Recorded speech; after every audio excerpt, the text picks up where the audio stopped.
വയനാട്ടിലെ കോൺഗ്രസ് പ്രവർത്തകരും വലിയ ആവേശത്തിലാണ്. നമുക്കിപ്പോൾ കാണാം, ഇപ്പോൾ കയ്യിൽ ലഡുവായി. സത്യപ്രതിജ്ഞ ചെയ്യുന്ന സമയത്ത് ലഡു വിതരണം ചെയ്യുന്നതിനായി പ്രവർത്തകരെല്ലാം തന്നെയാണുള്ളത്. കൽപ്പറ്റ ബസ് സ്റ്റാൻഡിലാണ്. ഇവിടെ ഇപ്പോൾ ലഡു വിതരണം നടത്തും. ഇവിടെയുള്ള ആളുകൾക്കെല്ലാം പ്രവർത്തകർ ലഡു നൽകും. എങ്ങനെയാണ്, എത്രത്തോളം ആവേശത്തിലാണ് നിങ്ങൾ?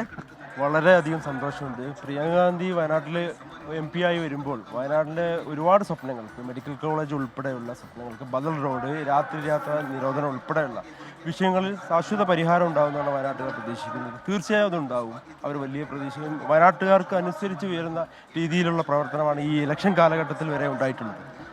സത്യപ്രതിജ്ഞയ്ക്ക് ശേഷം പ്രിയങ്ക എത്തുമ്പം എങ്ങനെ സ്വീകരിക്കാനാണ് നിങ്ങൾ ഉദ്ദേശിക്കുന്നത്? വലിയ ജനപ്രവാഹത്തോടുള്ള സ്വീകരണം, വലിയ സ്നേഹത്തോടുള്ള സ്വീകരണമാണ് പ്രിയങ്ക ഗാന്ധി വയനാട് കാത്തിരിക്കുന്നത്. ഇവിടെ കുറച്ച് ജനങ്ങളുണ്ട്, ഇവിടുത്തെ നാട്ടുകാരൊക്കെ ഉണ്ട്. എങ്ങനെയാണ് നിങ്ങൾ ഇന്ന് MP ആയിട്ട് സത്യപ്രതിജ്ഞ ചെയ്യാണ്? എന്താണ് നിങ്ങൾ പ്രതീക്ഷിക്കുന്നത് പ്രിയങ്ക ഗാന്ധിയിൽ നിന്ന്?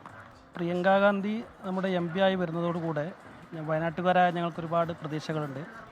ഒന്നാമതായി രാത്രിയാത്രാ നിരോധനം, അതുപോലെ വയനാട് മെഡിക്കൽ കോളേജിൻ്റെ കാര്യങ്ങൾ, അങ്ങനെ ഒരുപാട് പ്രതീക്ഷകൾ പ്രിയങ്ക ഗാന്ധി വരുന്നതോടെ ഞങ്ങൾ വയനാട്ടുകാർക്കുണ്ട്. ഗോപി, ഇതുപോലെ തന്നെ പ്രിയങ്ക പ്രചരണ സമയത്ത് പറഞ്ഞ വയനാട്ടുകാരെ ചേർത്ത് നിർത്തുമെന്ന് പറഞ്ഞ അവരുടെ ആവശ്യങ്ങൾ, പ്രത്യേകിച്ച് മെഡിക്കൽ കോളേജ്, നമ്മുടെ ക്യാമ്പയിനാണ്, മെഡിക്കൽ കോളേജ് ഉൾപ്പെടെയുള്ള വിഷയങ്ങളുണ്ട്. നമുക്കിവിടെ ഒരു ചേട്ടനോട് ചോദിക്കാം. ചേട്ടാ, എന്താണ് പ്രതീക്ഷ? ഇന്ന് നിങ്ങളെ MP ഇന്ന് സത്യപ്രതിജ്ഞ ചെയ്യല്ലേ?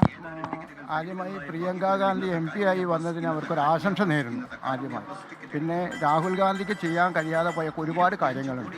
മെഡിക്കൽ കോളേജ്, രാത്രിയാത്രാ നിരോധനം, വന്യമൃഗശല്യം, ഒരു ചുരൽമല മുണ്ടക്കയിലൊരു പുനരുദ്ധാരണം, ഇങ്ങനെയുള്ള കാര്യങ്ങളൊക്കെ അവർ